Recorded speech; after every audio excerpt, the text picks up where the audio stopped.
It's 5:30, the regular meeting of the Board of Trustees. Today, July 23rd, and 5:30. The opening, we will be. Calling the roll. Please, please make a roll call. Mr. Inscoe? Present. Mr. Rajagopal? Aye. And Mr. Unger? Here. Okay.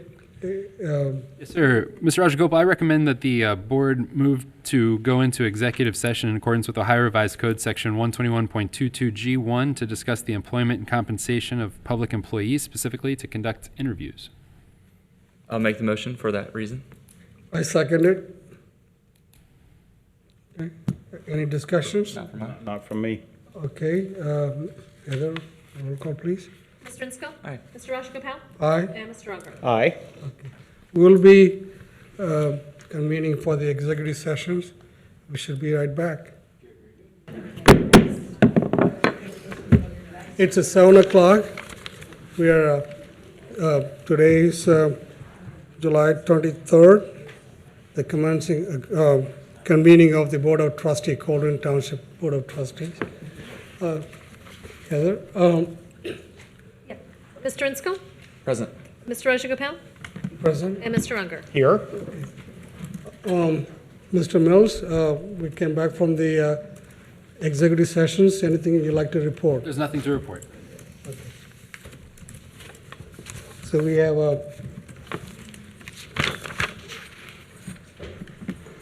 opening of the meeting. Okay, we have a pledge of allegiance. Would you everybody please stand up? I pledge allegiance to the flag of the United States of America and to the republic for which it stands, one nation, under God, indivisible, with liberty and justice for all. Please remain standing for the silent meditation. We are continue to keep in our thoughts about our township, our prosperity of our township, our citizens, and our country.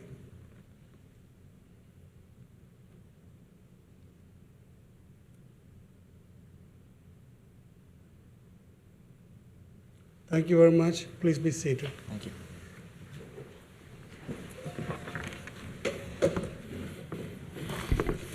The next on the agenda is the fiscal office approval of minutes from July 9th, 2019. Yes, indeed. I'd like to ask for your approval of the July 9th regular meeting minutes. I'll make the motion. I will second it. Any discussions? Not for mine. Not from I. Okay. Heather, roll call, please. Mr. Inscoe? Aye. Mr. Rajagopal? Aye. And Mr. Unger? Aye. Thank you. The next on the agenda is a presentation of American Heart Association award presentation. Thank you, Mr. Rajagopal. Board of Trustees, good evening. This evening, the presentation from the American Heart Association Award. I'll bring Chief Cook up to the mic, and he can present that.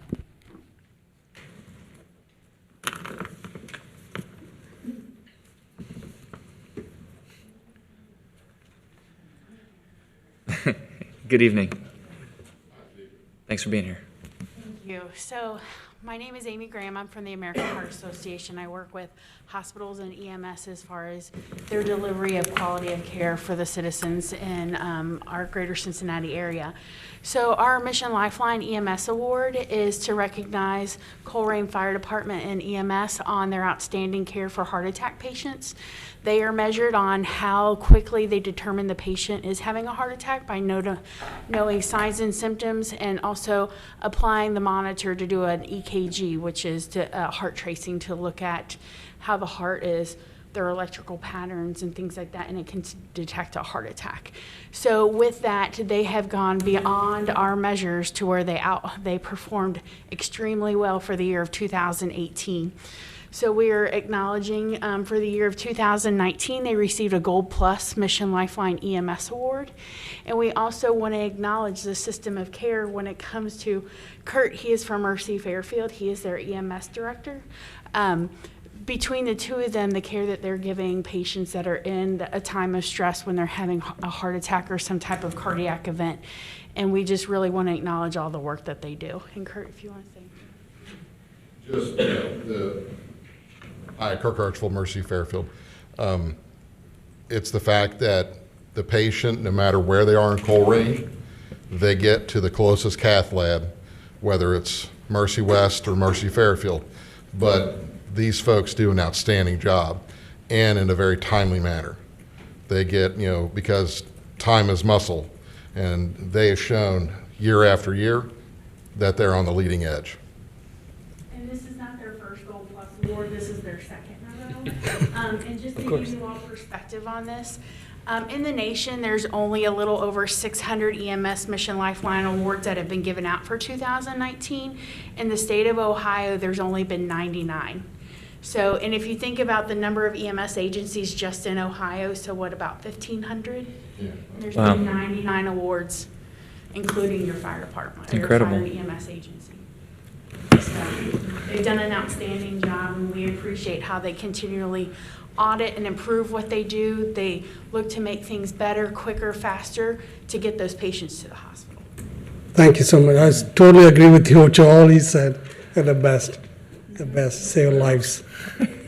Cue the applause.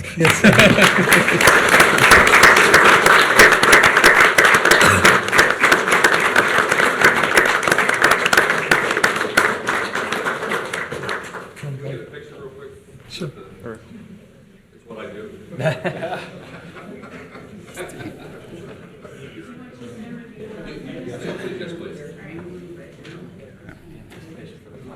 Yeah, I know.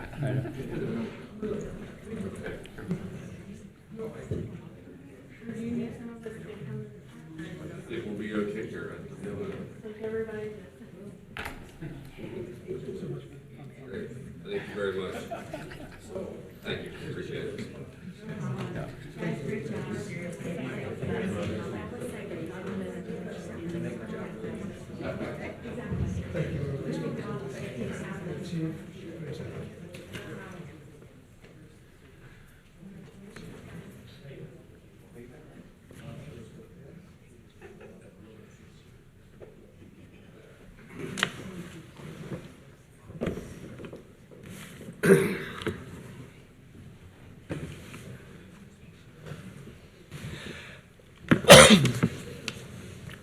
Thank you very much, Chief. The next is the agenda is a citizen's address. I'd like to keep same like we've been following through, 5 minutes. Please talk about what's the subject, about the agenda, not to talk about any employees addressing any trustees. Just I'd like you all address what's agenda, how we going to have the meaningful meeting, how we can, you and us, to work together to make this township a better place to live. Thank you. I got a list here. The first one is the Sharon Slager, please. How you doing, Sharon? Good. Take your coat off, Greg. It might be a while. Take your boot off. I would love to. Love to. First thing I would like to know is if any of you up here know when that Fireside Motel is going to be torn down Can we address that afterwards? after the meeting? Well, no, at the end of the citizen's address. I think Jeff will be making a comment on that during his administrative report. Well, I had perfect timing, didn't I, Jeff? Yeah, yep. Really good. Okay, the next thing I wanted to know was, when I went to, what was that, Greater Northbrook Community Meeting, Lori had a guy there from, I think he was from St. Bernard. And I think he was a prosecutor, but he had a paper with all kinds of stuff that they do in there to keep their crime down and stuff. And I thought it was very interesting, and I just wanted to ask you guys if you can talk to Lori and find out who he was, and bring him here to talk to us, and guys and stuff. I will invite him to talk. Thank you. Okay, and now we get on the better side. There's nobody here from zoning, is there, in the audience? I don't believe so. Okay, there's a Well, problem. There's a code enforcement, part-time code enforcement officer. Where's the code enforcement? Okay. Part-time. All right. There is a problem on Capstan. One of my friends live near there. And the people that live close to her have trash that's piled up all outside. needles everywhere. There's a guy that's living in a tent back there. They're ODing back there, and they bring their own Narcan so that they can revive themselves. It's just, there's pictures that we've shown the police officers and stuff that it's a mess. I know Dan does go to people's houses and looks to see about all the trash and everything, and I can give Dan the address on CapScan where all this is happening. So we're hoping that, I mean, they call the police every day, but all the police say is, we're looking into it. Something's gonna be done. Nothing's done. And like I said, we have pictures. People ODing, needles everywhere. They have mattresses that they've thrown behind, like where, I guess that's Hobby Lobby or whatever that is. They throw mattresses back behind there to sleep on, and this guy sleeps in a tent, and like I said, trash. Trash. You got the address, ma'am? Huh? You got the address of that location? Yeah, I got it right here. I don't want to say it over there, but I'll give it to you. Okay, thank you. Awesome. See this, Raj? This is all the police calls in our neighborhood since January 1st until June. So this, I think, warrants that we should have police patrolling our area, because it's not a very good area. See all these police reports? We need police back in our neighborhood. And that's it. Let me give the address. Thank you, ma'am. Thanks, Sharon.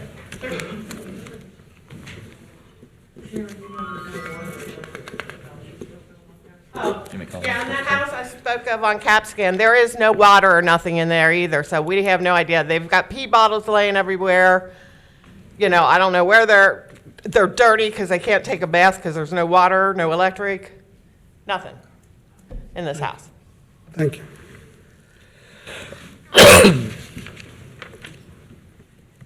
Next is Bruce, please. Hey, Bruce. Good evening, Good evening. trustees and audience. First part goes back to last week, or last meeting, in renovation Northgate Mall or potential.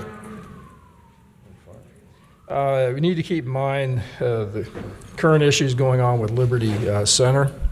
It's not always as nice as some people would make it out to be.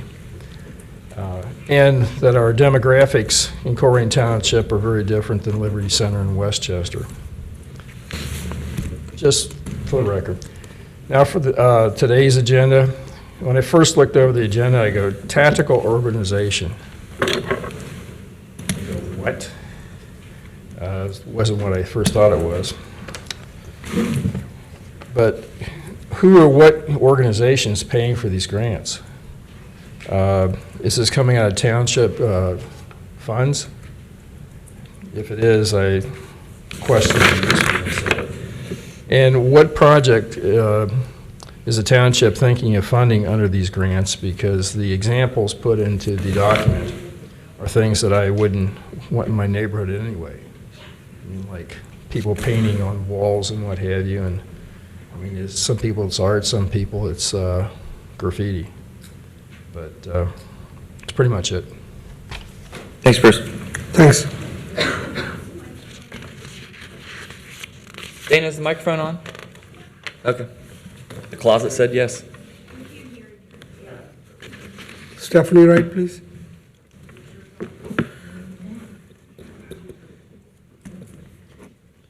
All right, Stephanie, loud and proud. Let's make sure that microphone's working. I don't think that'll be an issue. Thank you. I was wondering if there's been any update on the paddle day that's coming up this Saturday. Just recently saw in the news, local news, that the flesh-eating bacteria that has been toxic in the oceans has now found its way to the Little Miami River. And I was just wondering if that is a concern for the township or anything to do with this event. And in lieu of that, I did register, and I'm going to pass on that, so I just want to let you know that there's two spots that I have that someone in here could have that would like to participate in that, but it's just something I'm not feeling comfortable with the recent news. I'd ask that the board reconsider bringing the department heads back to our trustee meetings, although I guess there's not really as many of them employed as there used to be. But I think as residents, personally, it makes me happy, and I enjoy seeing the people that usually are represented and sitting at these seats. I just ask that you consider bringing them back. And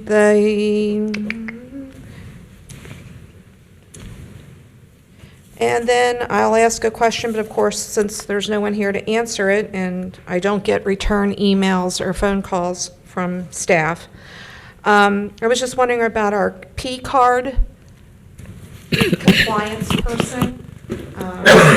My understanding is that person is no longer with the township, and that those are to be reconciled and looked over every 6 months. And I was wondering when that was done and who that was done by, and then who that person is now. Recently, I drove on Colerain Avenue and saw that the Community Resource Center has been boarded up, and I guess it's obsolete now. I was just wondering where those programs are taking place that used to be held there, and how a resident would find out about what is offered normally at that facility. Also, I've been asking about the We Thrive initiative in our township. I haven't seen anything shared on our Facebook, our website in years.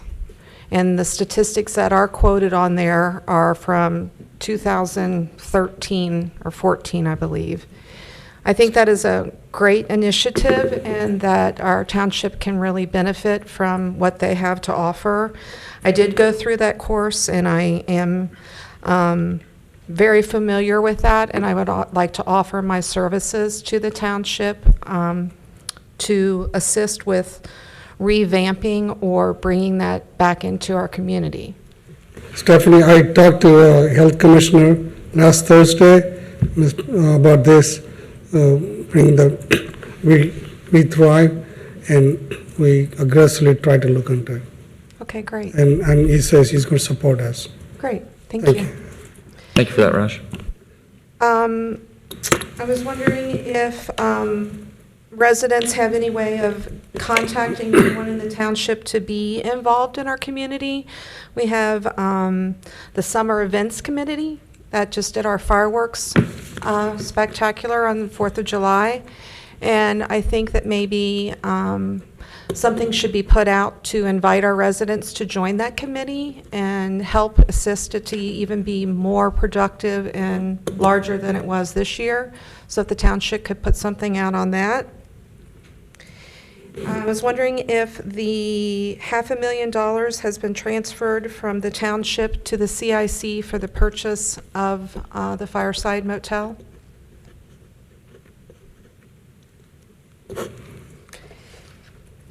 And also, as far as, I made a statement at the last meeting that the contract with the Northgate Mall Police Department and our township had expired.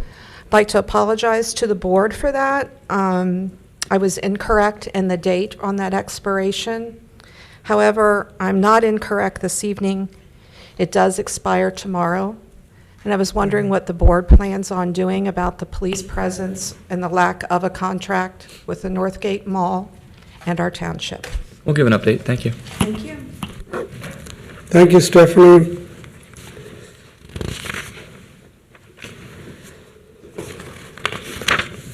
Kathy Moore, please.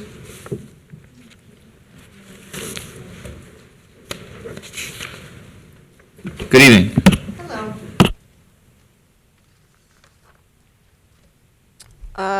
I brought this up a couple of times, and if it's kind of a question, but you can answer yes or no. I had asked that the board put on their May 28th minutes that they were in executive session with Kurt Hartman, and if not, has the board met with, well, I guess you can't tell me anything, never mind. But I had asked that you put Kurt Hartman attended your executive session on that day. The hiring, the rehire policy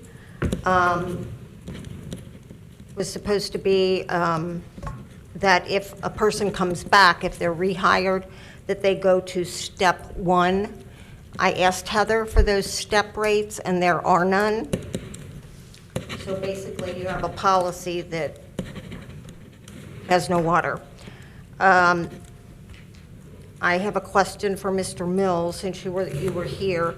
When somebody retires and they're hired back, they come back and they just assume working. And then when they terminate from service, they get their payout of vacation and sick time. And there was an exception to that. There was an exception to that in November when Mr. Malloy was here, and the person retired but got their pay back and then started as an employee the next day. And do you know why? Because that's very unusual. Do you know why they did it that way?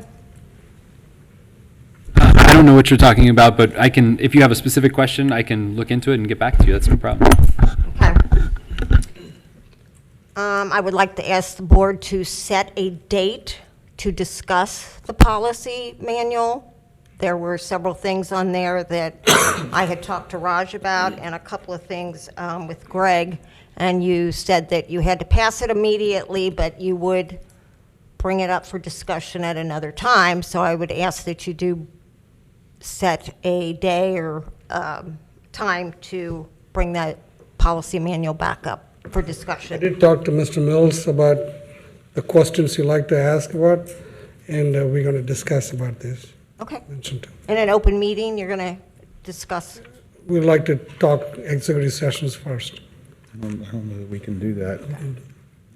Is that an executive It session should. topic, Larry? Off the top? I don't know, what is the proposal? Well, just The the policy. policy manual, when they approved, like, the retire, rehire policy, or the thing I questioned about health insurance. Sure, the board can have a public hearing about anything that you would like to have a public hearing about. If you want to have a public meeting about that, you're more than welcome to do that, but that's not a reason to go into executive session. It can only be a reason to go into executive session if you're dealing with particular personnel and you're talking about compensation or benefits and things of that nature as it relates to a particular person, then that's 121.22G1. But to talk about just the policy manual in general, that should not probably be done in executive session. Thank you. That would be discussion for the board in public. When the fiscal officer with the whole Social Security deal with the firefighter 2B program, did you seek an opinion from the law director on proceeding with that or just dropping it? Did I or did the township? Well, I mean, what are you, I don't understand what you're asking. I mean, are you asking if I personally asked him or if the township staff asked him? well, you're the fiscal officer, so anybody on your behalf, did the law director give an opinion as to what to do about that situation? Yes. Okay. And he advised you not to do anything? That's protected by the attorney-client privilege. We shouldn't discuss that. And this was all actually a matter that was in anticipation of litigation as well. Is there litigation on that? There is not, but litigation was threatened, and this was settled as a result of negotiations to fend off litigation. With OP&F? Go ahead. And that Okay, I was in noticed- 2015, right? Okay. I noticed on the job descriptions that you did that none of the department heads, it doesn't say that they will attend meetings. So is that been taken off their job description, that they don't attend any meetings? Because it's not on there. Is that why they're not I attending can address that anymore? in my administrative report. Okay, I appreciate that, Jeff. Okay. And on one of the job descriptions, it said that the person would be responsible for e-newsletters, and I asked Heather for that, and she said there are none. Kathy, you want to go ahead and wrap it up, please? Sure. That's all I have, thanks. Thank you very much, Thanks, Kathy. Katie. Mr. Keith Miller?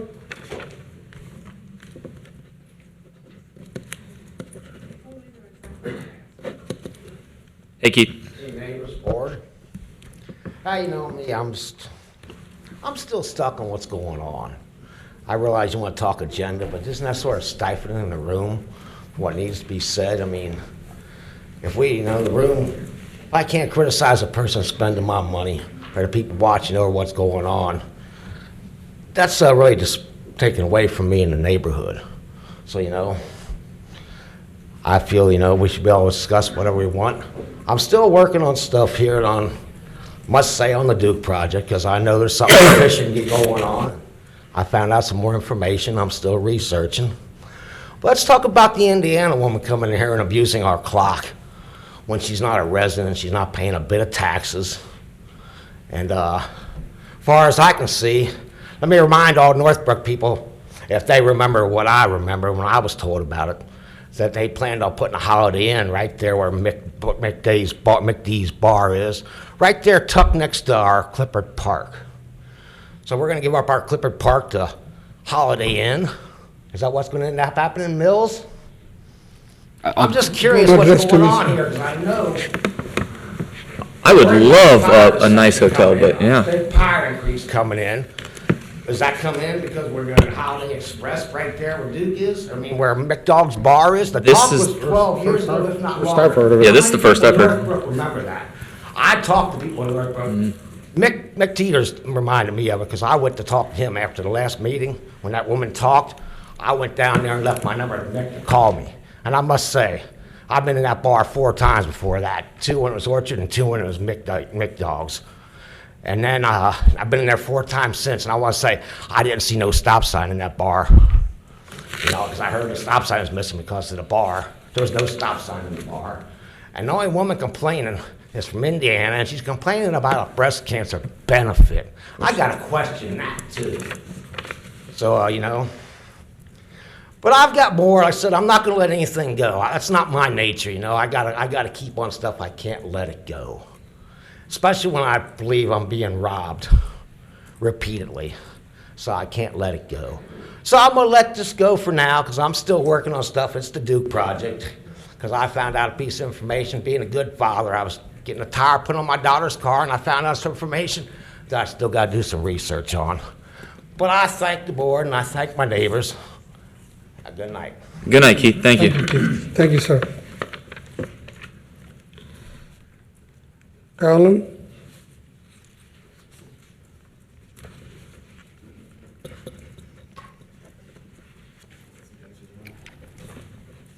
Thank you, sir. Thank you. Pleasure. All right, bear with me.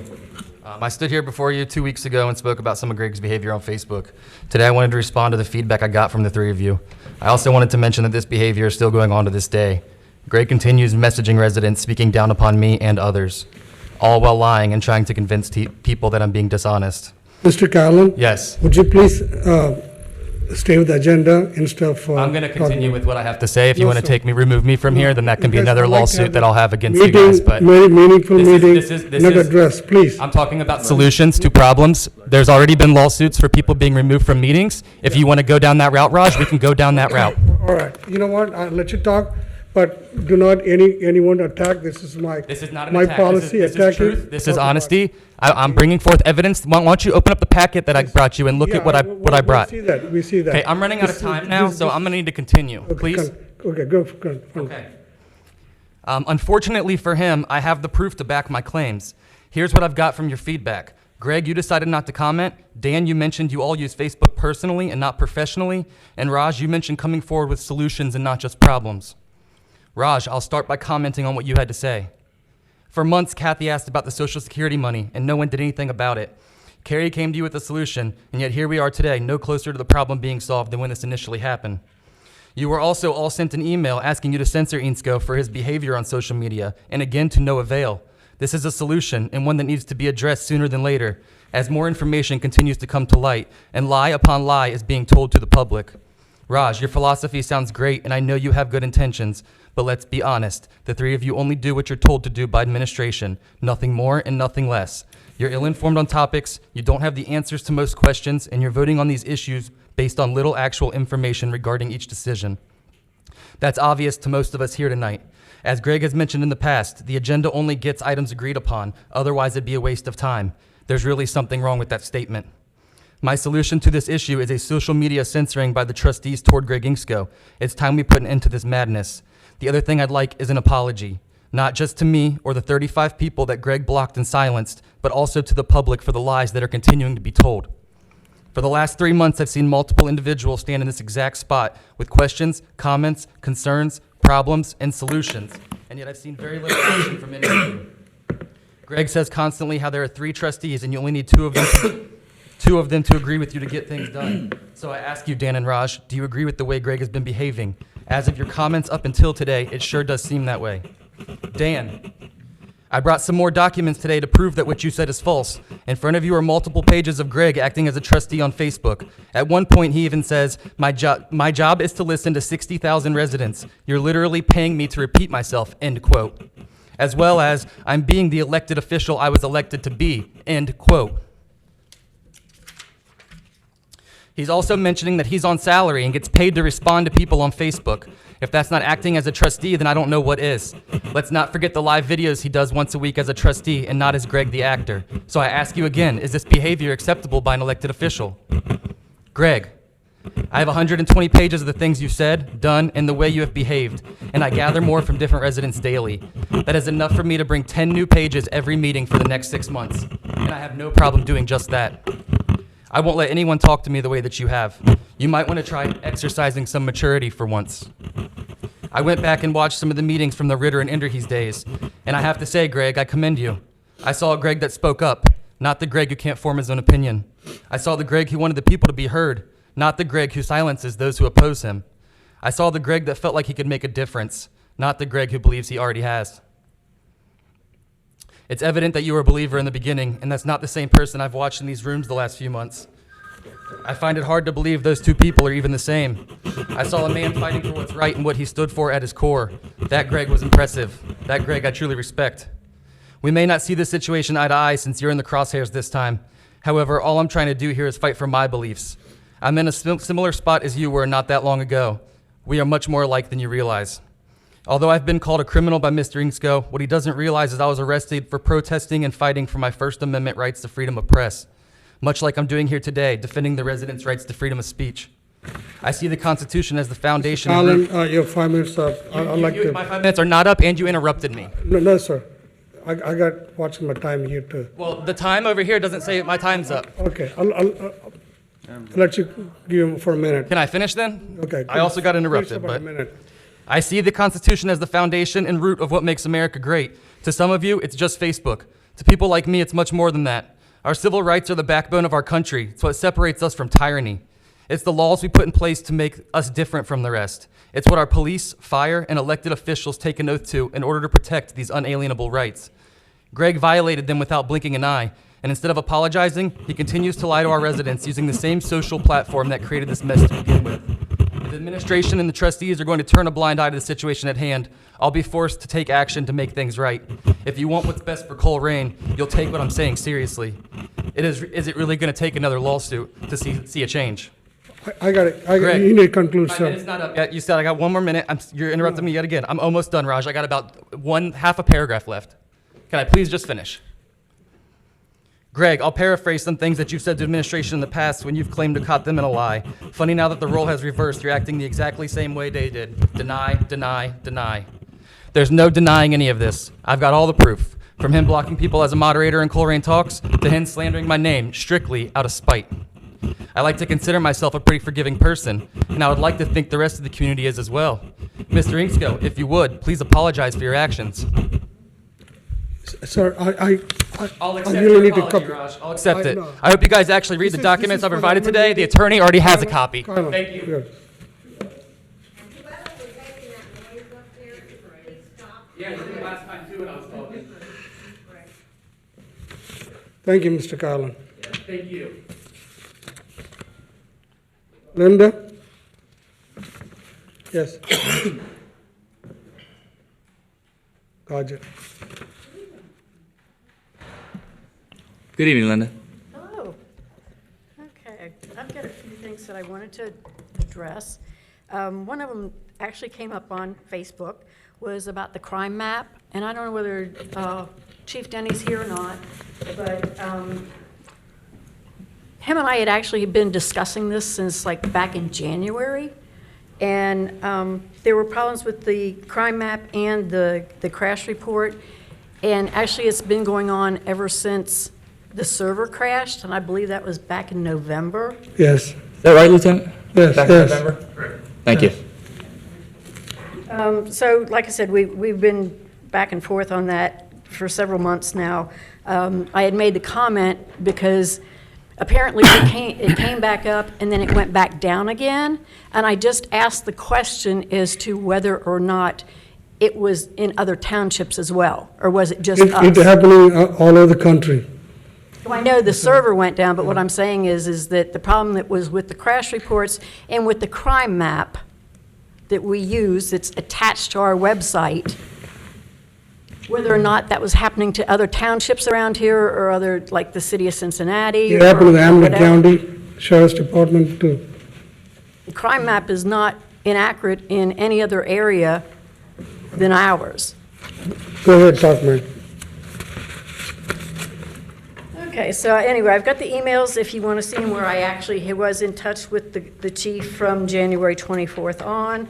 I was going to ask him if he could address this when he came up, but I don't know whether he's here or not or who's ever taken his place, if they can address the situation just to let everybody know where we're at with it. I also wanted to make just a short statement about Joseph Toyota. I know that is on the agenda tonight. From what I read, it looked like we were going to give them a waiver on the sidewalk and let them pay into the sidewalk fund. And I just saw this as just the last meeting was this great, wonderful vision for Colerain Township.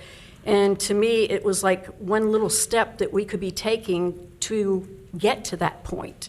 You know, this is our first thing that's coming up that we could make them, you know, do what's on the vision, on the plan for Colerain Township. And one of the things that's really important to a lot of people is the sidewalks for the children to get to and from school or to make this more mobile so you can get out and walk around.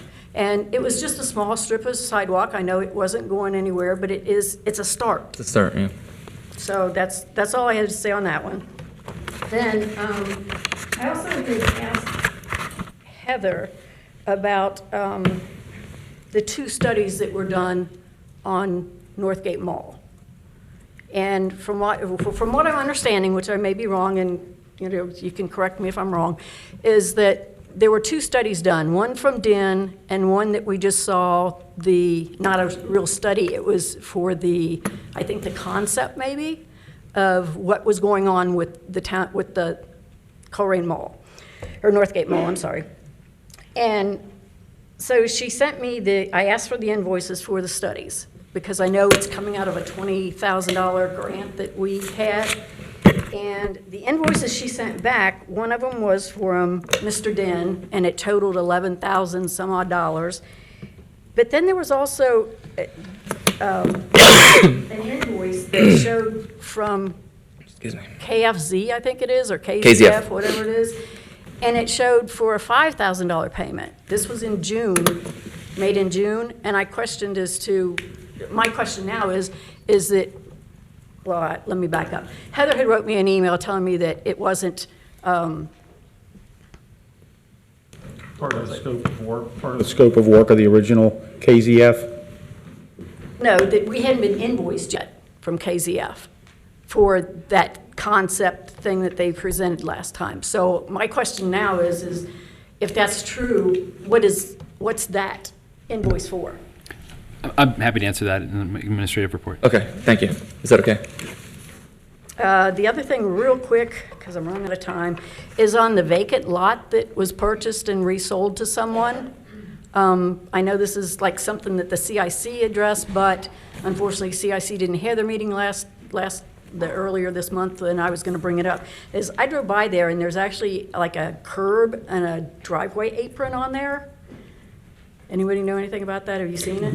Are you talking about over on Pippin Road? The county controls that right away there. Okay. and the property doesn't start till you get up the hill a little bit, till you get up that little rise. Okay, so where it's all dug out, that's all county? Yes. I haven't, Yeah, I'm almost certain. when they did their improvement project over there and put the curbs in, the county, not the township, I looked it up. I'd be happy to send you what I have on it. Okay, that'd be great, because I thought that I've was, already from responded the to- sidewalk back, I thought that was the property. I actually have, if you go on the auditor site and hit the aerial link, it'll show a little blue tracing of where the particular right-of-way is and where the lot is, and it's been 3 or 4 weeks since I looked at it, but I actually have that in an email, so. Do you mind if I go on just for 1 minute, since we? Go for it. Kind of in between? Let's hear it. Okay, on the vacant lot, actually, I had sent emails to Mr. Mills about this, and part of the regulation was that there was supposed to be like a drawing, more or less, sent in of what their plan was to do with this property. It was one of the requirements of getting this vacant land. I got a copy of the application, but there was no, per se, plan of what they were going to do with it. You understand what I'm saying? Yes. There was nothing, and it basically I was told he can't give me something that doesn't exist. We can't provide documents that don't exist. When I looked at But that, that was one of the requirements to get that property in the first place. Happy to talk about that in my administrative. Okay. Okay. All right. And also, I did look up the deed on it, and I don't see any restrictions on it. And weren't there restrictions? Isn't that part of the vacant lot? Be happy to answer that question. All Yeah, right. yep. I believe that there's supposed to be restrictions on it, like it can't be sold, it's supposed to be combined with the other lot, and all kinds of restrictions, but I didn't see anything written in the deed on it. And last, just to wind this up, is I'm not going to say anybody by name, but I really think the board needs to look at possibly having some type of social media, I don't know what else to call it. Something- Policy. Yeah, policy regarding how township administration or trustees or whatever address themselves in social media. Just an idea. Thank you, ma'am. Thank you. Ms. Davis?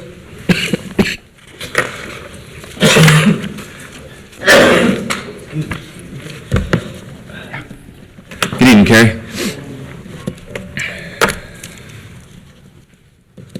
What you got for us? I am trying to do what Raj told us to do, and you all have told us to do. Pay more taxes? Yeah, wouldn't you love it? To propose solutions. Tonight, you're going to vote on the Joseph zoning issue with significant changes that weren't even brought before our zoning board. And I feel like Greg came up with a really wonderful idea to try to persuade Joseph to actually not only put in the sidewalk they were willing to put in, but to actually extend it further so we'd actually have a connection from Colerain Avenue going down Pool Road. And somehow, and I would like somebody to tell us after I'm done talking about why in God's name did we go from going in this very positive direction, moving forward, being consistent with our plans and everything you guys have been saying for 2 years. Why did we go in the opposite direction to granting a waiver that literally puts a financial burden on taxpayers to pay for the sidewalk in part? And so I don't know how we got there. So I know that we want to dispense of Joseph tonight. And so I did my best. I'm not Jeff Mills, nor an attorney, and I actually drafted an alternative resolution that allows you to, with a plan after I talked to Mark Stein at Joseph, they were very amiable to what Greg was talking about. They seemed on board with it. When I talked to them outside the meeting, they were very on board with it. And when I talked to them earlier in the week, they were like, this wasn't our idea. This came from, they said, the trustees. They're under the impression the trustees are the ones who want to give them a waiver.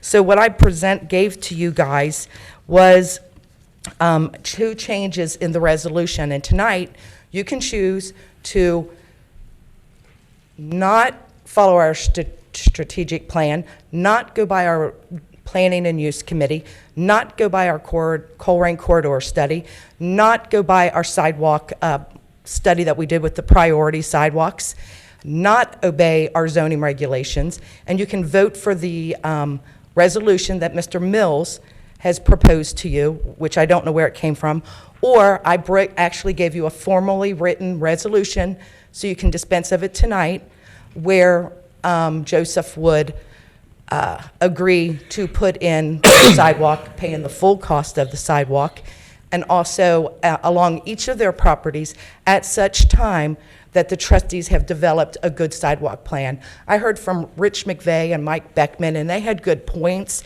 that a sidewalk to nowhere is a lot of money to spend when there isn't an end point. But like everybody seems to agree, it's a start. But it does make logical sense to spend money on something that's going to be a project. And so I put that language in there. Also, I put in the language about doing the beautification. Since we're giving them 4,500 feet of green space, they do not have to put in their parking lot. You know, I'm trying to be reasonable here. That makes sense. But we, as a community, are entitled to mitigation. Mitigation is very common. And I would like them to use that 4,500 feet and put it on the other part of their properties where we want them to improve it on Colerain Avenue. But the way I wrote it allows them wide latitude and how they do that, so it's not, so they can make incremental steps with a little bit more freedom. And I did send this to Joseph, and they gave no adverse comments about it. And from what I saw last week, or the last meeting, they're very, very amiable to it. I sent you guys a letter outlining a lot of this. As I said, we did a poll on Facebook. The last time when you guys did a poll for the playground, the poll we did on Facebook was almost to the number identical. So the Facebook poll is actually very reliable. And over 90% of the respondents, and we had over 100 people responded, when they had the option, sidewalk to nowhere, you know, but making progress for Joseph, or give them a waiver, over 90% of them supported the sidewalk going in. And I know there, like I said, I put the language in there about us putting together a plan. I know you can move it across the street, that's an option, but it's 6 of one, a half dozen of the other. That's a fake solution. Okay, your 5 minutes up, would you please? I got one question, or one more comment. So I'm not allowed to talk about any employees of the township. I'm only allowed to talk about you guys. In agenda. Just don't disparage employees. I like to keep this, like I mentioned long time ago, every meeting. I like to have this meeting, we rectify the problems. Okay. And so the very last thing I want to say is the, when we have this. 5 minutes up, please. Okay. When we have this resolution, it says, Jeff has in here how it complies with, you know, the township comprehensive plan and the regional planning commission, or the zoning commission, and all this stuff.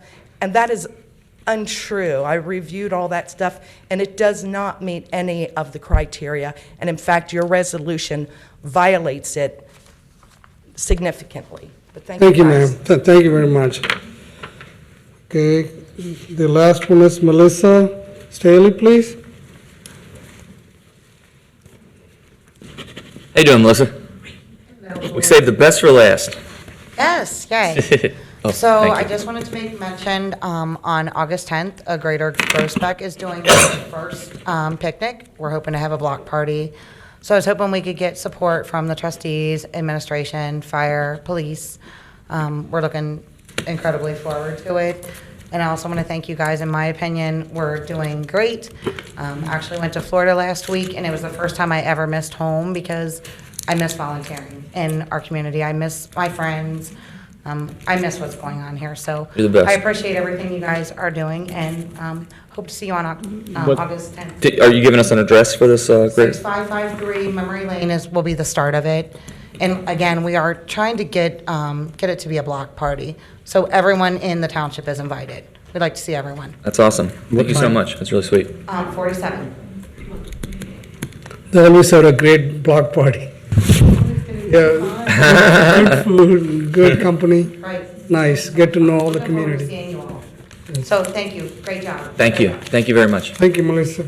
You're very welcome. That concludes citizens' address. I can take it you didn't sign in? I did not. No, I wasn't planning to speak, but I'm here on behalf of Joseph Toyota and after Mr. Davis. Would you come? I would like, do we need the motion to let him speak? Yeah. I don't think we need a motion to let Or him you speak. It's a can- citizen's right. It's not a public hearing. It's not a public hearing. What do you think, Larry? You can, He just forgot to sign in. You are permitted to allow citizens address. It's my understanding the public hearing portion has been closed, right? so But this if is thi- our address. If this is a As a citizen's citizen address, address. I guess you're permitted. If- Yes, I'll let you. So would you? State your name and address, please. My name is Austin Musser. I'm an attorney at Frost Yeah, Brown 5 minutes, Todd. sir. I'm here on behalf of Joseph Toyota. And I was not planning to speak. Having heard Ms. Davis's presentation, I feel like I should weigh in a little bit. Joseph Toyota is very much opposed to the resolution that she presented to you. I received it on my way over here tonight. I think we said at the hearing what our position is with regard to the sidewalk.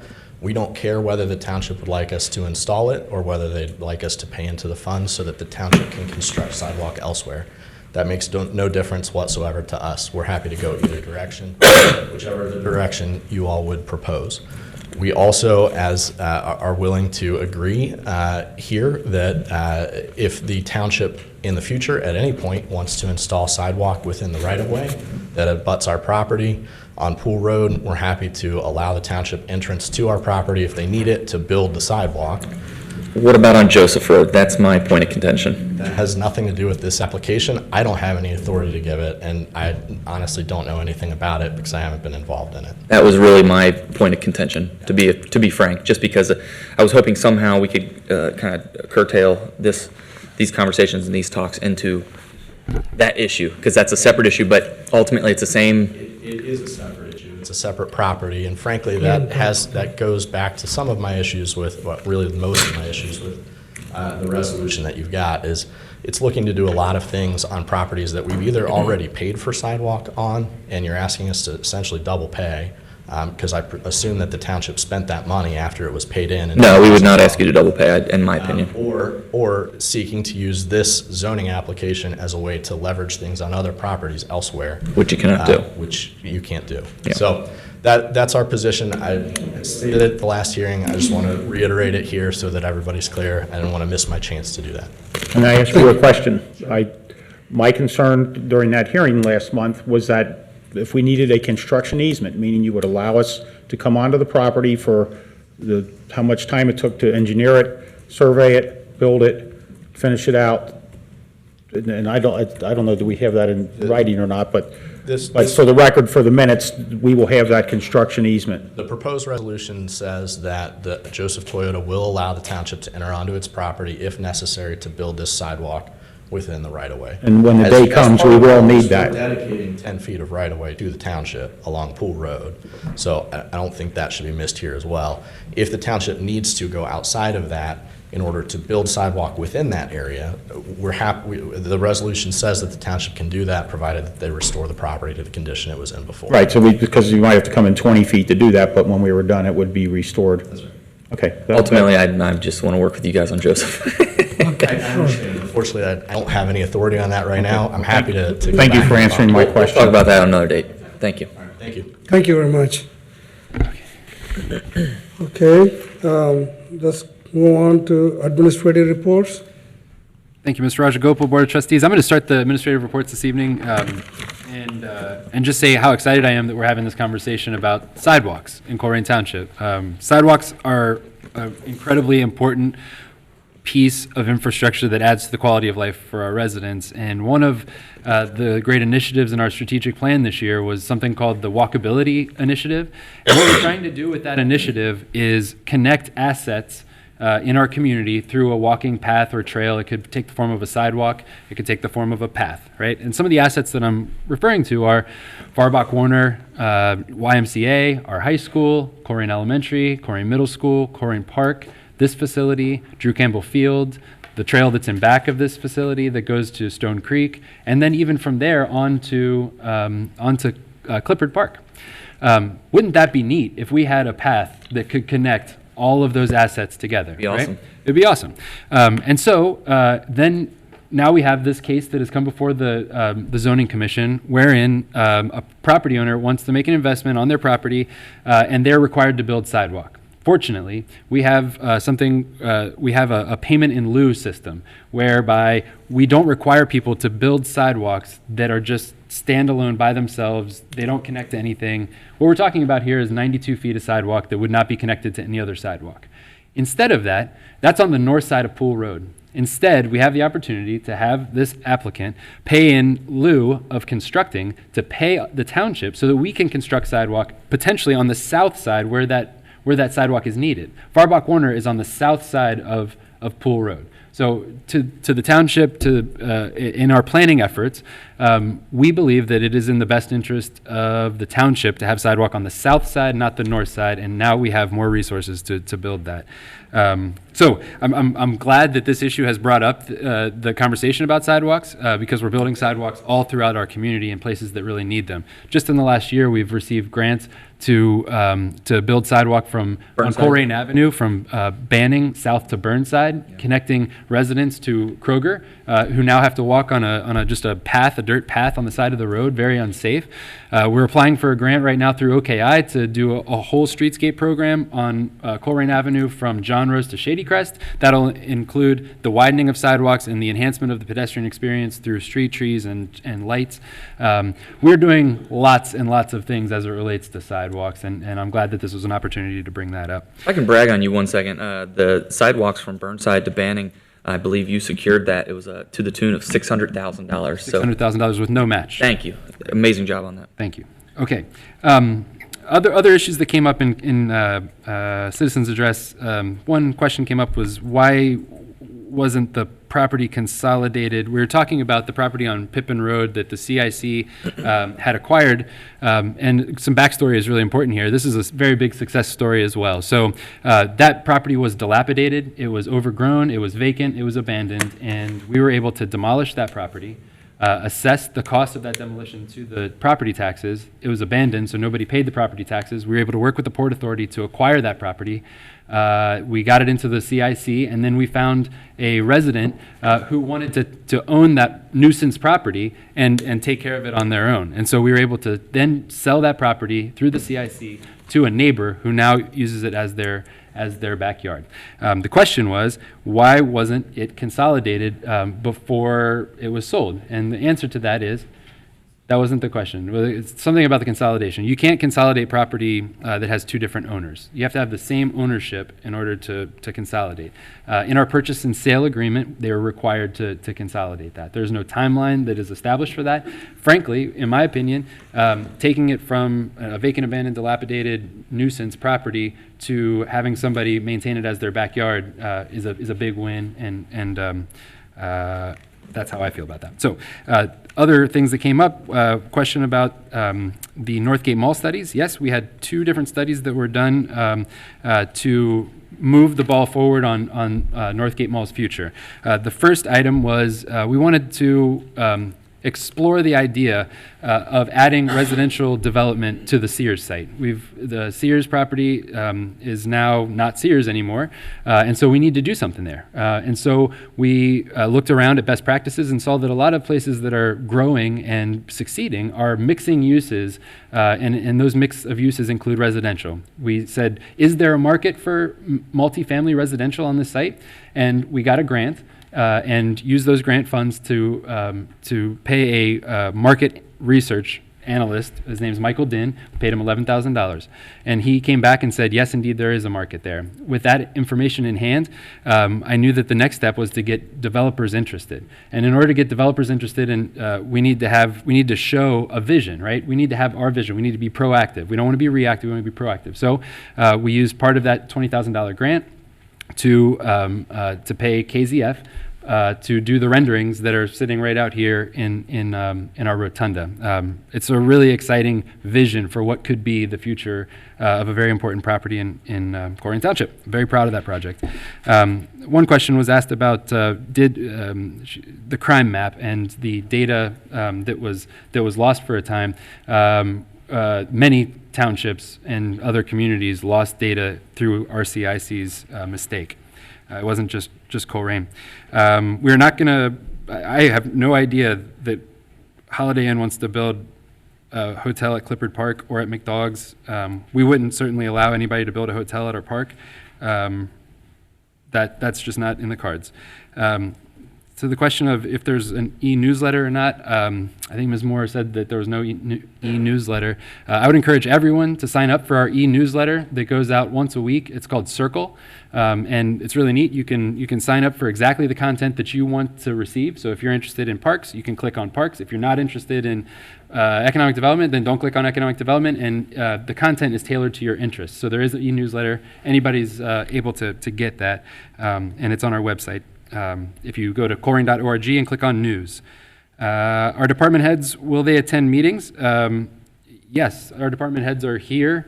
We have several department heads that, Chief Denny is on training leave. He is not here, he's excused. Police at the mall. We have a contract with the mall to provide security services. I believe that is has been a 100% success. You will all probably remember the days when people were afraid to go to our mall, right? And you will probably all remember that has changed. I feel comfortable in that mall, and I hope that you do too. And I think that is due in large part to the fact that our police are providing top-notch police services. For a time, the Board of Trustees, before this Board of Trustees, felt that it was so important to make sure that property was secure that they were willing to subsidize the cost of police services on that property. That was an economic development decision that they made. This board has expressed an interest in not subsidizing that cost. We presented Northgate Mall with a contract that recoups 100% of all of the cost to the township. It includes zero subsidy to Northgate Mall to provide security services. That contract was presented to the mall a long time ago. They failed to take action. The contract expires tomorrow. The mall was given a deadline of yesterday at noon, or not yesterday, Friday at noon to respond back with a contract to get it on this agenda for consideration. They just weren't able to get that done. They have reached out since Friday and said that they would like to renew the contract.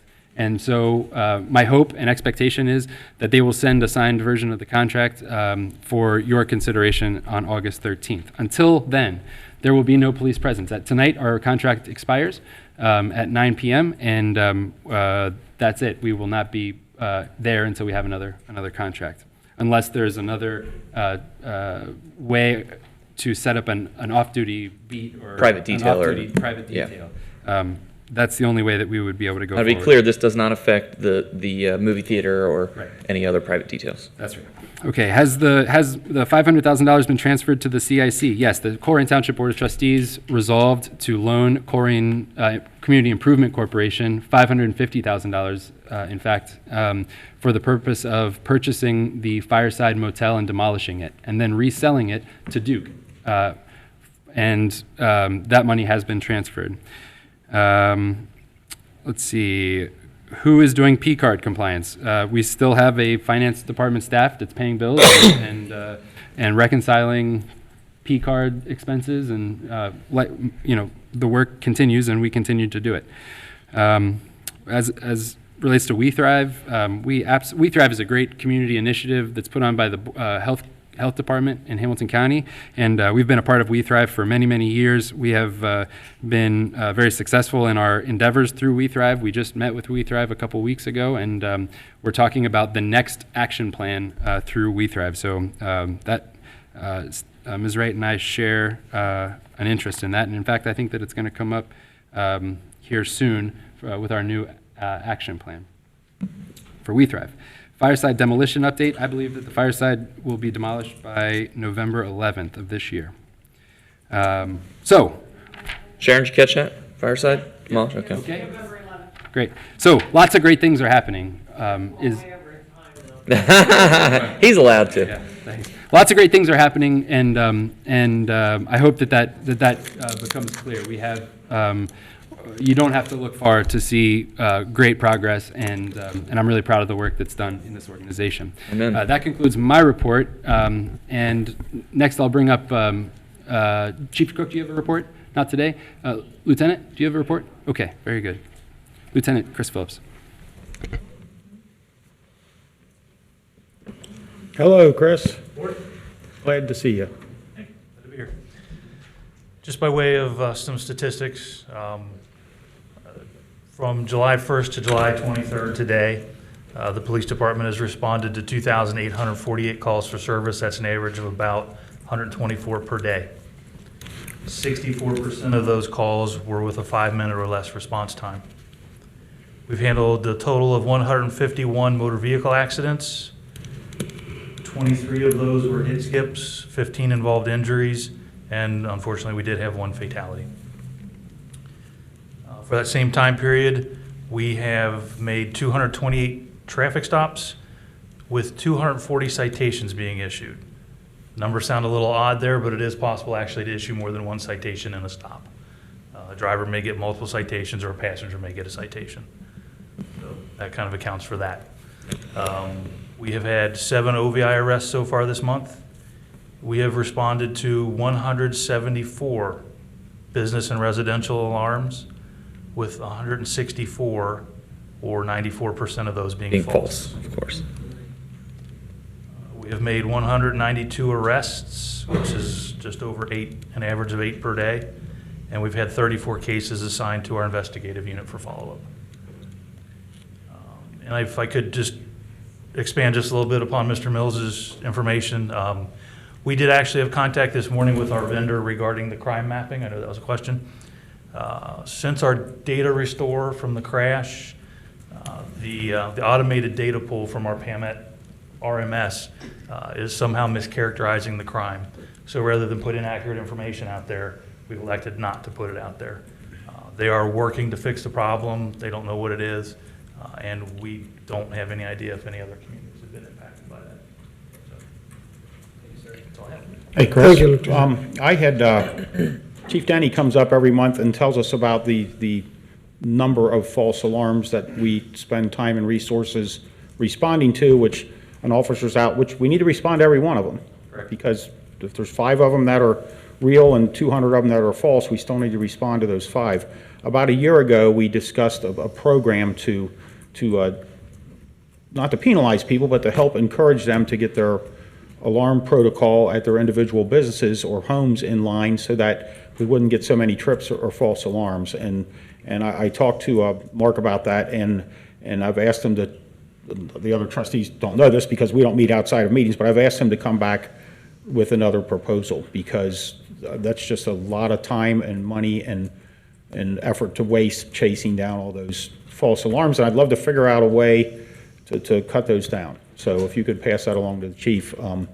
He actually did mention something to me about that. I don't know where he is on that, so he is in fact working on that. So, okay. Lieutenant, I found out my practical experience. I have a business. If you call the alarm company, call us first. Call the owner first, whether they need to be police dispatched or not. And we tell them, hey, a lot of times the false alarm, the wind, the rocks, and sounds, the kids pass by. It happens. It automatically activates the alarm. So I called the alarm company and told them, do not call the dispatchers, the police force, call us. It extremely minimizes police coming to our business because, storm time, everything, the alarm goes off. Right. So I suggested that instead of having somebody to pay for the company or, send the letter to the business, have them call the whoever the alarm company they have, first contact them before they dispatch the police. It practically minimizes the police calls. I think that is kind of a standard practice, at least with my experience with a home alarm. A lot of times you do get a phone call first. But as far as, businesses or making that a matter of practice, I think I would have to leave that up to each individual business owner or homeowner if that's a risk they want to incur in the event that it is one of those 5 good alarms where that delay in response time of us getting there might make a difference. So I think that almost is an individual decision somebody has to make, but certainly one that can be done. If you could send the letter to the business, hey, try to contact your alarm company. I think Kathy and Stephanie initiated that project. I don't know what's happening now. They're making call. I know that the company we talked about last year, which wasn't able to, the trustees couldn't agree on it, they were going to give the business a pass the first 2 or 3 times and educate them on get your alarm tuned up, because the 4th time we're going to start charging you for a false alarm. And it was a rolling period of time. If they have 4 false alarms over so many weeks or months, it wasn't when you get the 4th one, even if it's 5 years from now. Maybe we need to revisit that. And that's what just so you guys know, that's what I talked to Mark about. And I appreciate you.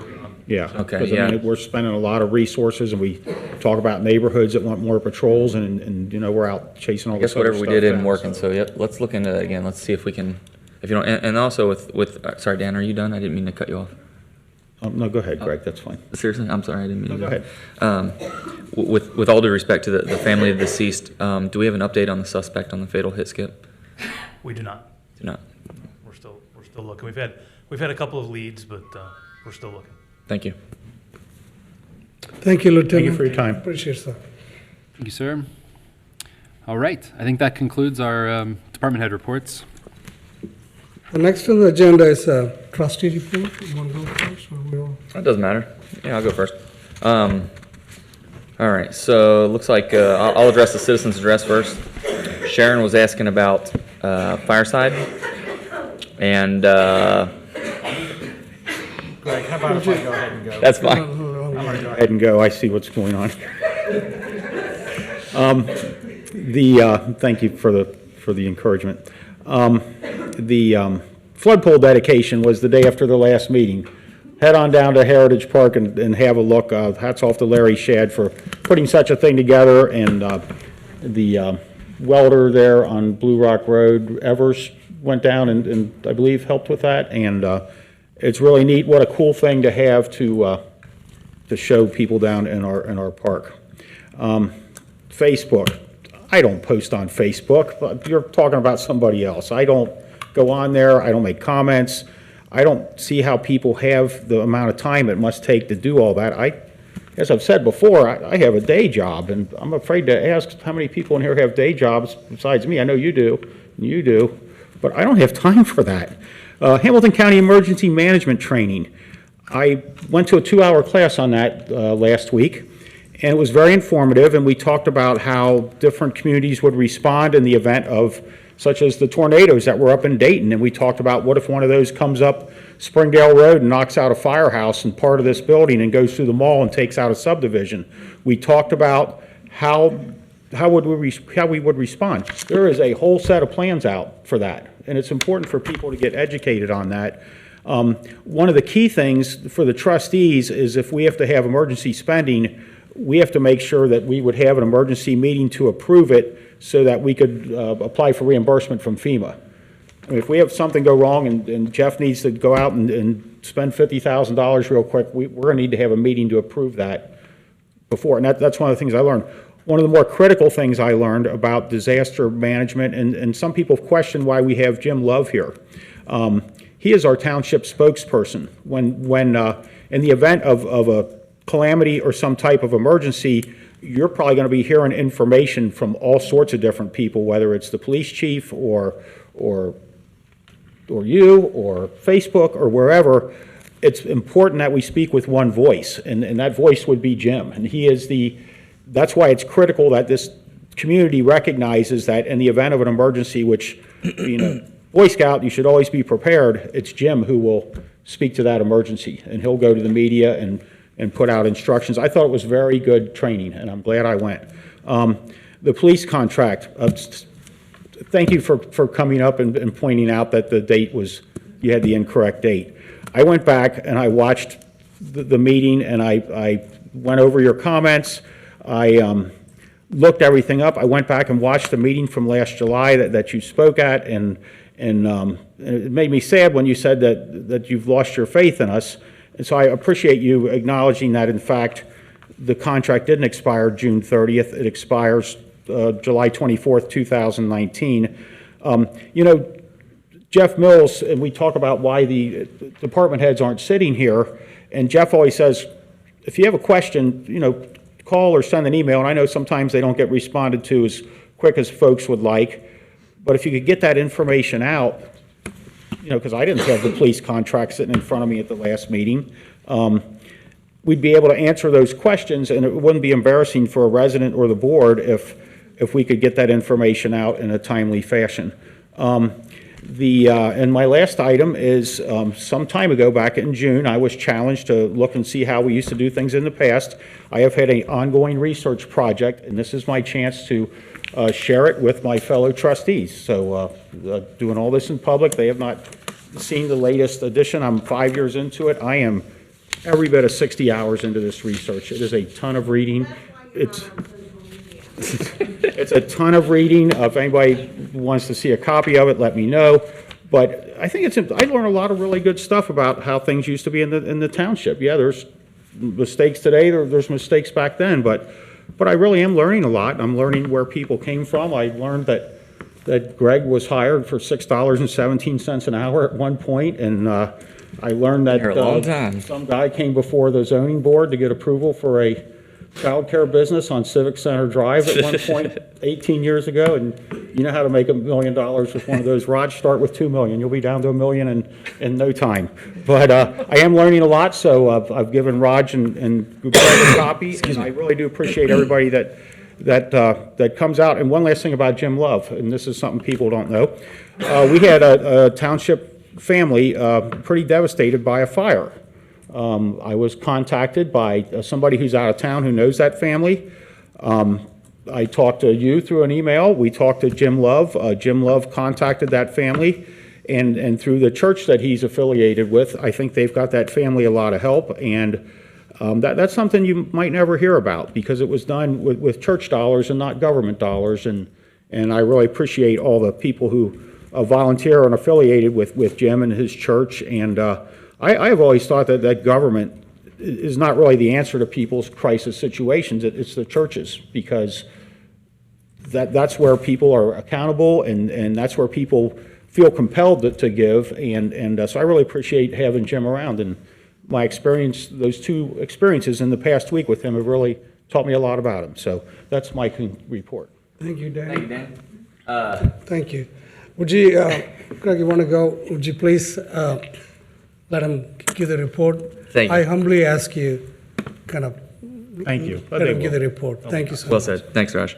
I have a cold, if you can't tell. I hope I didn't give anyone else my cold, but if I did, forgive me at least.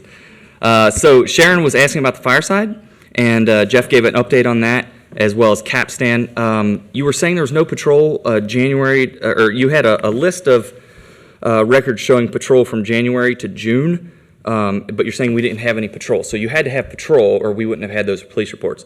Now, as far as having enough patrol, that's a whole different story. So we'll cross that bridge. They were responding to calls. Yeah. Not patrols, responding to calls.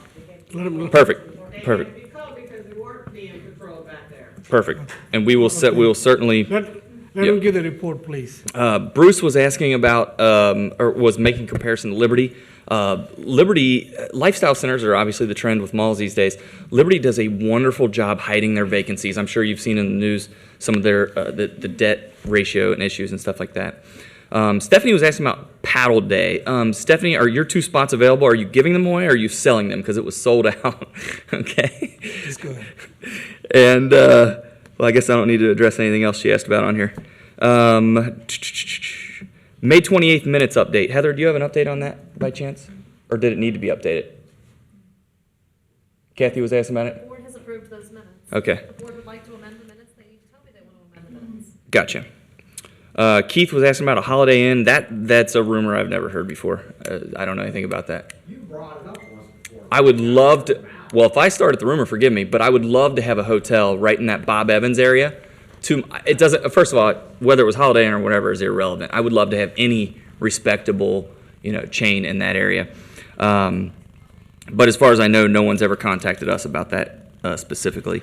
Linda and Carrie were asking about some sidewalk issues. So there was a trustee in the past, Bernie Fiddledy, and he had presumably one other trustee agreed with him, and he created this thing called the Sidewalk Fund, and a business can pay into that as well as a resident if you're living on, say, East Miami River Road, where you're never going to need that short section of sidewalk, or maybe you're a business that doesn't need it or whatever, and then we can use that money for other things. So, Bernie would always say, whenever he'd talk about negotiating, he would always say things like, "What are we getting in return?" And from Joseph in particular, what are we getting in return? We're getting tax base, we're getting jobs, and they're paying into the sidewalk fund that we can use for maybe a more high traffic area. 300 and don't quote me on this, but Heather, do you, off the top of your head, do you know how much is in the sidewalk fund? I don't have that. I mean, perhaps if I was Yeah. participating in the meeting and not taking minutes, I Forgive me. Thank you for taking minutes in the meeting. We will find that out. I want to say it's around $250,000, give or take. But there's enough in there to do at least a small section to keep the ball moving like everyone wants us to keep doing, and as what we want to do as well. Okay.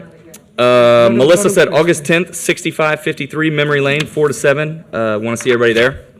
And then last but not least, the only other story I would like to share was over the weekend we had a benefit from a girl that, a township resident, she couldn't afford a handicap accessible van. And the instructors at the dance studio were amazing. They offered to do a fundraiser. They ended up raising $2,000 at the fundraiser, which was amazing, but that was nothing compared to what happened next. The person that they were going to buy the van off of, his wife had passed away, and he was going to sell. The van was $12,000. They were going to put the $2,000 deposit down, owe $10,000 on it, and he was so compelled by seeing his family and the generosity of total strangers that this gentleman who had lost his wife literally donated that van to the family, and I thought that was amazing. So that's all for me. If anybody has any questions or needs anything, you know how to get a hold of me. Thank you. Thank you, Greg. I got some good news about the roads. Like I said, right from the beginning, when I got elected, come to the trustee meeting, the roads, it's much priority. I also mentioned about, I love the East Miami River Road, and we got the one part done from Campo Road to all the way to the, I think, Day Road, I think they're done. Now, we're meeting with the county engineer, Jeff, and myself, to submit application with the state to part of process, which will be granted. The money is already there. It's a formal application we got to submit. This Thursday, we're going to meet and submit the application. That's from the Day Road to Skull Road. Day Road to Skull Road. That's what Chris lists. That's amazing. And if you ever driven the East Miami River Road, and very smooth from Campo Road, now it's going up to the Skull Road. The money already approved from Harrison Avenue, almost like towards the Thompson Road. And the road project application process is takes time. It's a process they go through, and it'll happen. It's already our county engineer office, Ted Hubbard and Fred Slim, amazing people. They're really helping partnership with our township, bring the best roads. I got good news for this Civic Center Drive. They're going to do the repavement on August 12th. That's worth a standing ovation, Raj. Thank you. Changed my route. You're not the only one. I got Civil Road coming around. Awesome But that's update. a great news. I continue persistently calling county engineer's office, Fred Slim, Ted. They're very, they got money. So August 12th, the Civic Center Drive. Then another thing for the people who live in the Northbrook area, from Adams Road, from Mount Healthy Corporation Limit to the Pippin Road, Adams Road will be built. Then from Harrison Avenue, from Mullen Road to State Road 128. Then Hubble Street entirety. So these are the road constructions will be taking place, will be rebuilt or repaved. It'll look nice. And also I want to add the sidewalks project, what Jeff's talking about, that's one of our comprehensive strategic planning. And sidewalk is very, very important for our community. Safety, number one, the first, for the children. And people can go for a walk. Some of the township places are when there are nice sidewalk, people go for a walk connecting to the park to park, like a walking trail, things like that. I think it's got a great direction, it's moving, and being a Toyota will put in the beginning stage for the pull-through side is a good challenge, is a good thing for the township. I also mentioned about earlier about would like to bring in Colerain Township, big brother, big sisters, because we need to invest in our younger generation, kids.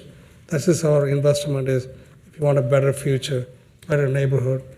And Jeff is talking to the school board people, met with them. It's a lot of promise. It looked like, and we might able to achieve that goal of bring that big sisters, big brothers project. Hopefully, big corporation will help us to fund. And the gentleman sitting there in the back is looking at us. So these are the things I'm gearing towards lead our township. Thank you.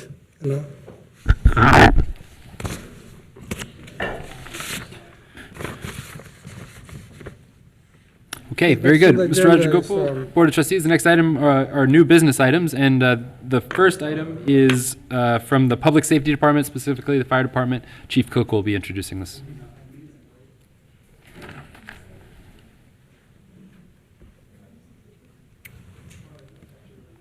Good evening. Good evening, Board. Again, thank you, Mr. Mills.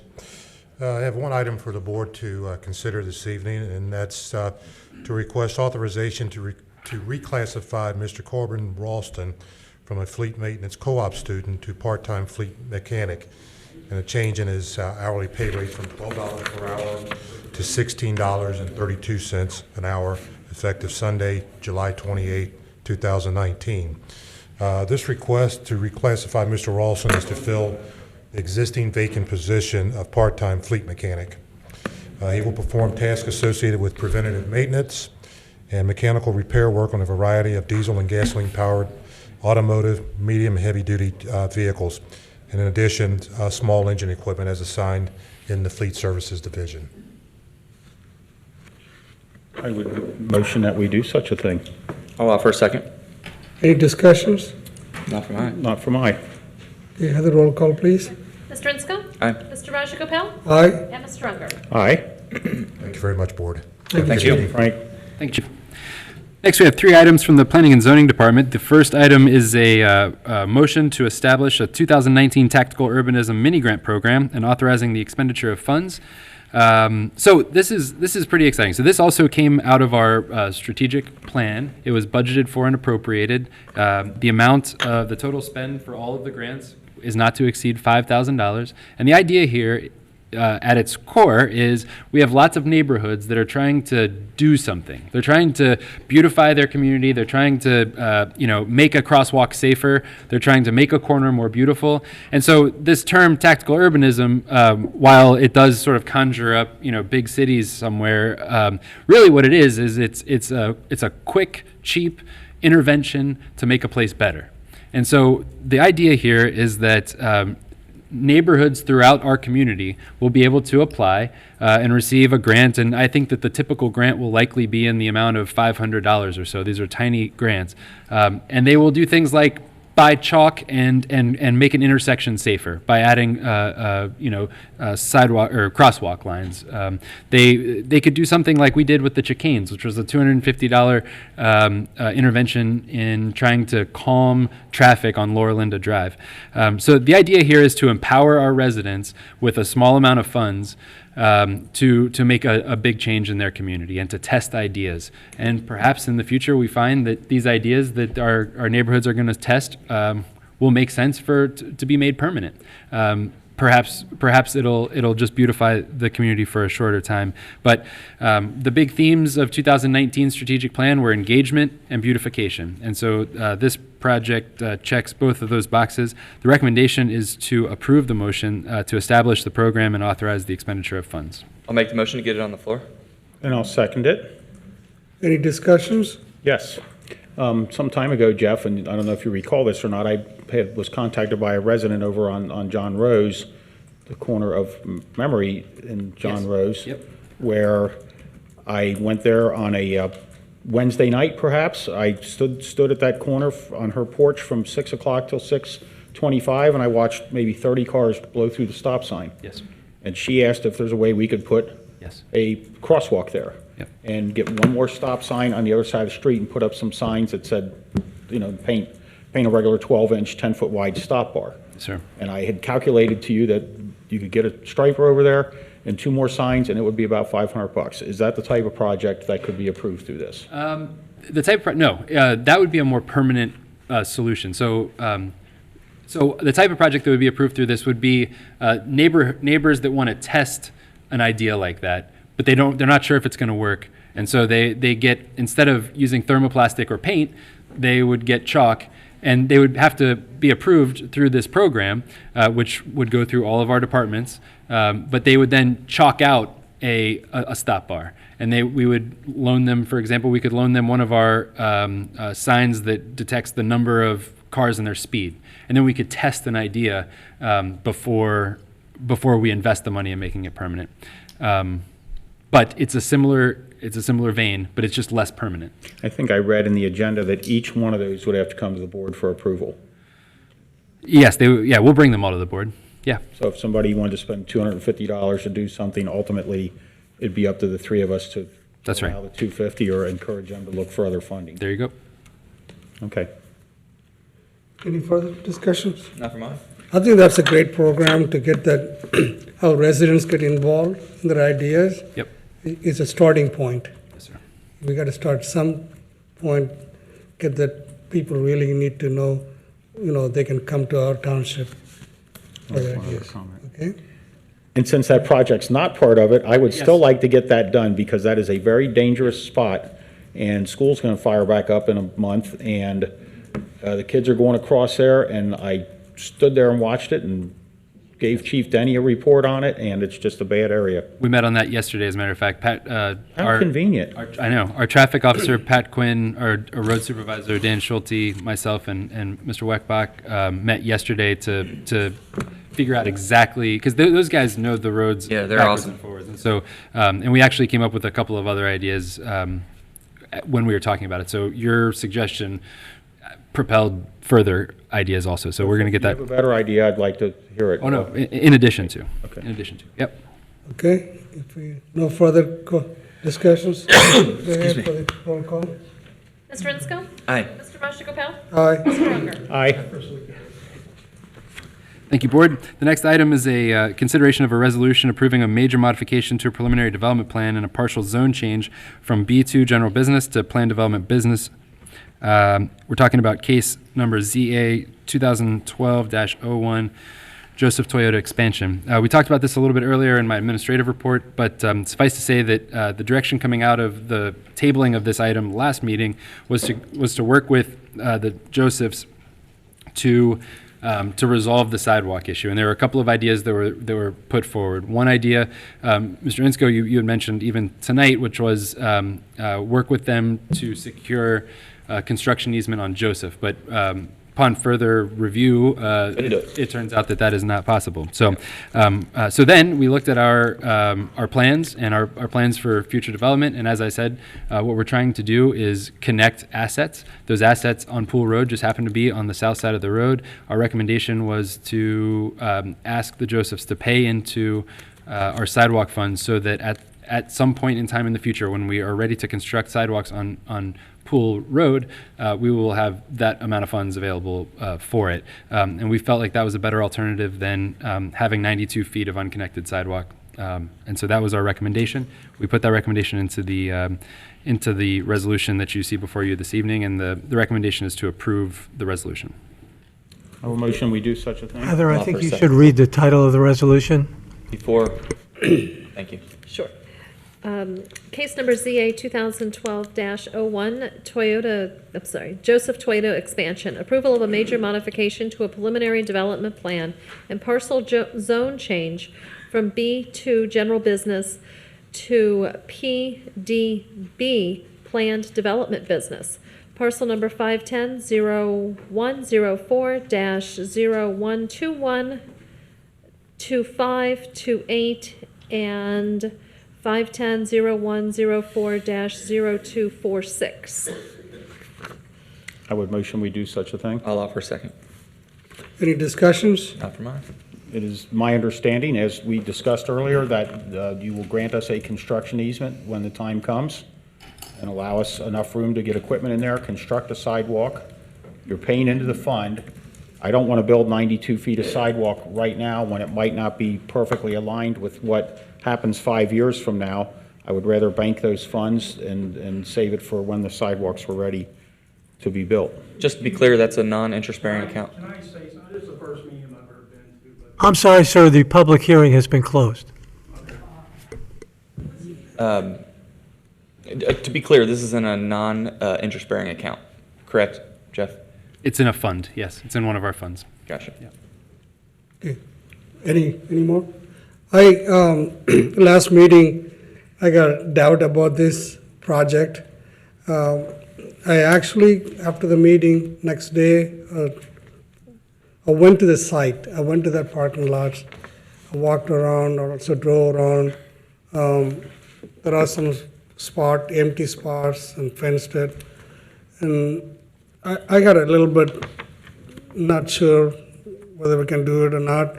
The more I was thinking, and that according to the plan, and they're going to put landscape and everything, make probably that area will look better than what it is now. And also, second thing, it came to my mind, is the expansion of the business, and also they're paying for the sidewalks, which is a part of our long-range plans. You gotta start some point. Actually, we need nice sidewalks on the Pool Road. That's a great thing, because people go to that YMCA and also the park over there, and it'd be a great project. And also, thirdly, we need to partnership with the companies in the future, how they can help our community, get them involved, how they could help the community. And if we help the business, then we expect they also help us in return. Basic thing. The township taking much effort to do that business, and we expect that business will pay back to the community. And this may lead into the thoughts, so, I like that.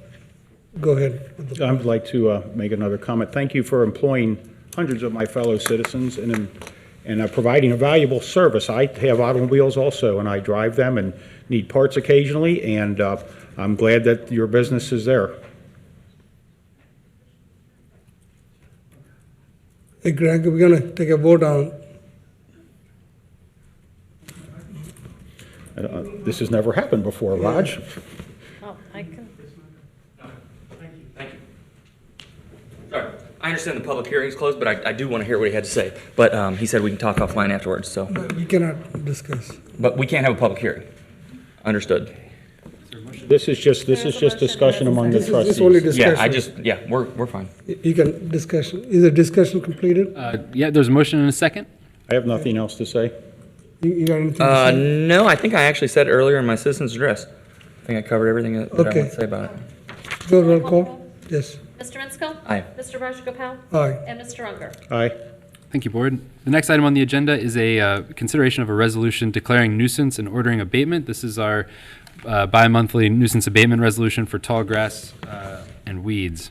On the resolution tonight are parcels located at 2619 Adams, 2569 Bell Branch, 2498 Blue Lark, 2501 Ontario, 3227 Niagara, 9810 Norcrest, 9512 Pippin, 9521 Pulver, 2668 Springdale, and 3030 Spruce Way. The recommendation is to adopt the resolution.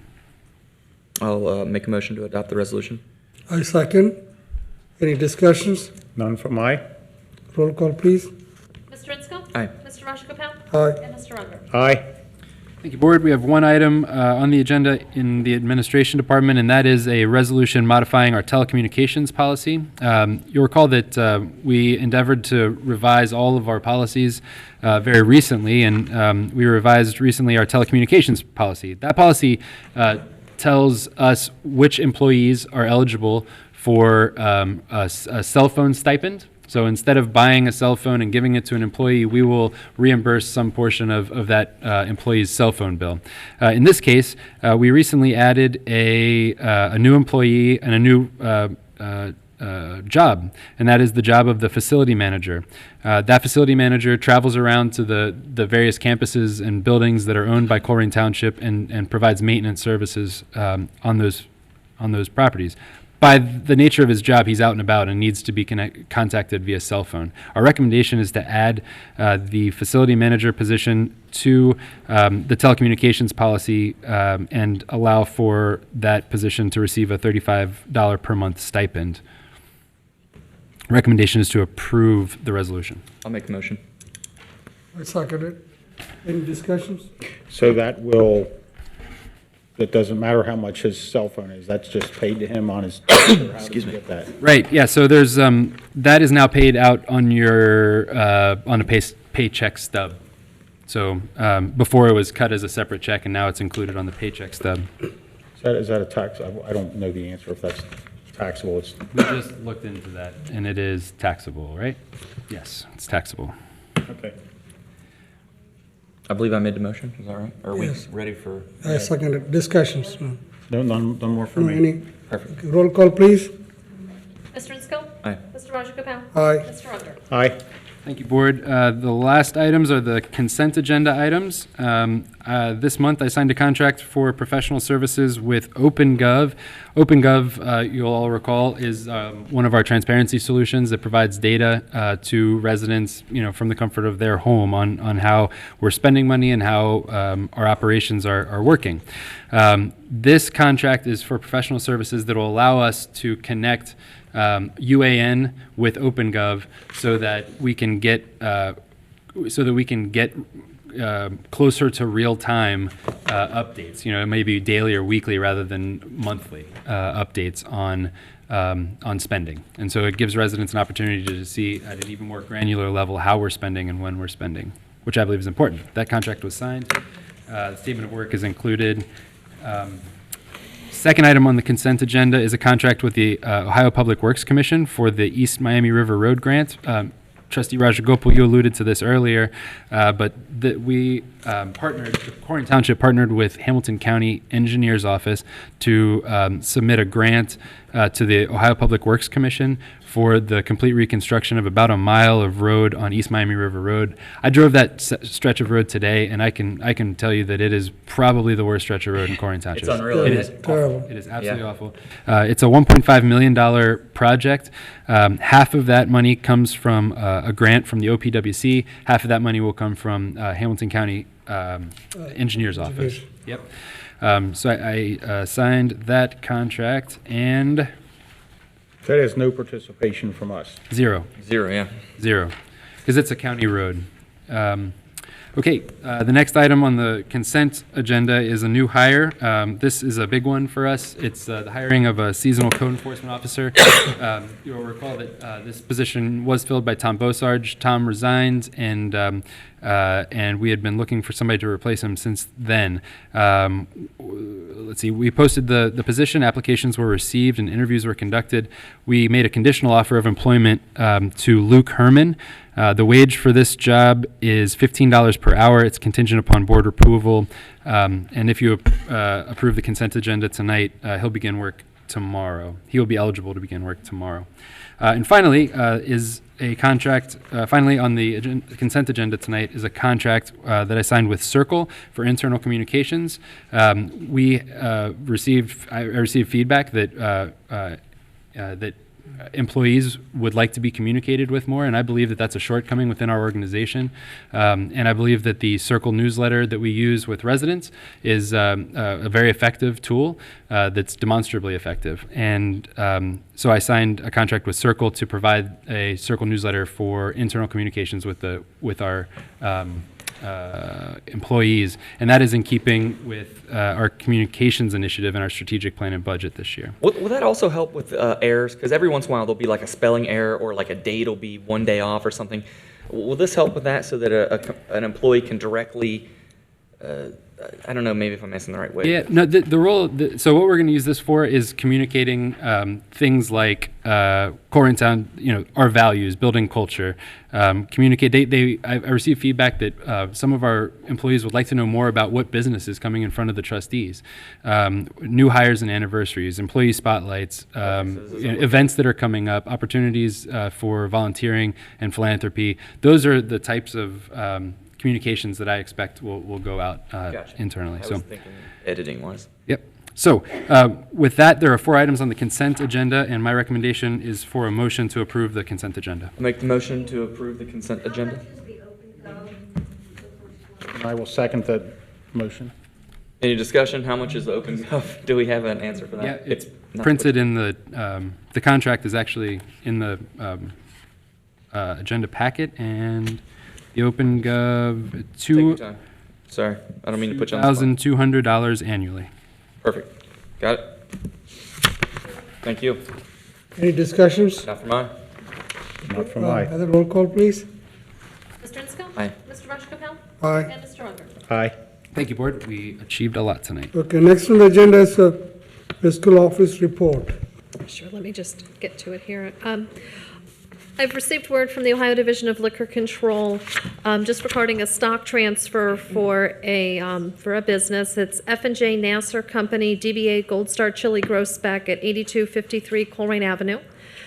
I did speak with Chief Denny and Mr. Kaler about this, and neither see the need for a hearing. So if the board agrees, we'll go ahead and sign this and get it on back to them.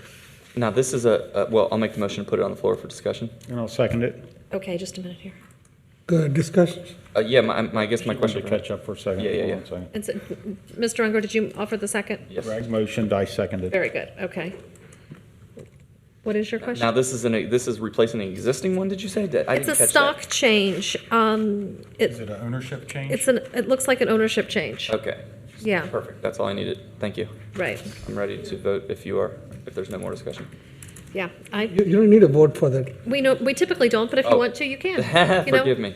We No. can, that's It fine. says motion to approve, and Right, he so motioned, that's I fine. seconded, so go ahead. Yeah, let's vote. Yeah, I honestly did not realize that Gold Star Chili even had Liquor. alcohol. So, Yeah, that's what threw me yeah, off. I didn't. Okay. So, all right, let me call the roll here. Mr. Insco? Aye. Mr. Rajagopal? Aye. And Mr. Unger? Aye. The next on the agenda is executive session. I think we are, Yes, sir. I recommend that the board go into executive session for in accordance with Ohio Revised Code, Section 121.22G1, to discuss the employment and compensation of public employees. Also in accordance with Ohio Revised Code, Section 121.22G2, G3, to discuss pending or imminent litigation with the township attorney. Also in accordance with the Ohio Revised Code, Section 121.22G8, to consider confidential information relating to specific business strategy and to discuss negotiations with other political subdivisions respecting requests for economic development assistance. Okay. I would motion that we go into executive session for the reasons listed. I'll offer a second. Any discussions? Not for mine. Okay, go ahead. Roll call, please. Mr. Inscoe? Aye. Mr. Rajagopal? Aye. And Mr. Unger? Aye. We should be back. Okay, the board is back in sessions. Heather, roll call, please. Mr. Inscoe? Mr. Rajagopal? Aye. Aye. Mr. Rajagopal? Sorry. Aye. And Mr. Unger? Here. Okay, Mr. Mills, you There's are nothing to report. Nothing to report. Okay. The meeting is at, wait a minute. Sorry. Is there a motion to adjourn? Is there a motion to I'll adjourn? make the motion. And I will second it. Any discussions or anything? No, not from I. Heather, roll call, please. Mr. Inscoe? Aye. Mr. Rajagopal? Aye. And Mr. Unger? Aye. Meeting is adjourned. Thank you very much for waiting.